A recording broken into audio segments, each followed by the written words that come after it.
I have an in-ground pool and spa with a single pump through a Hayward DE filter. The intake of the pump pulls from the bottom two drains connected to one valve, two skimmers, and a pool cleaner.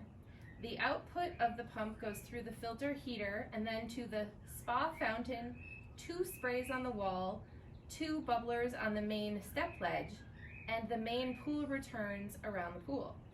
The problem is I don't get good suction on the cleaner unless I turn off the main drain and shut the skimmer valves way down. Is it possible to add a second pump with the inlet tied directly to the cleaner suction line, removing it from the main pool pump, and then tie the outlet of the second pump into the same outlet line of the first filter going to the multi-port valve? So without seeing all of the specifics of it, but hearing it, anything is certainly possible. The challenge with that is now you have to look at the velocities on your suction side and your return side and make sure that you don't exceed what the pool should be. It's not unusual because if you have 4 suction side lines, it's not unusual to have to cut 3 of them down to increase the pressure to the 4th. So that's fairly normal. Could there be a second pump drawing from those? Certainly could, and likely would be okay. It's on the return side that I'm not sure is, because you have all of those places that the water could be returned. Could you split them off so the water from the secondary pump only went to this and to that and to other things? You would not want to send that secondary pump water through the filter at the same time.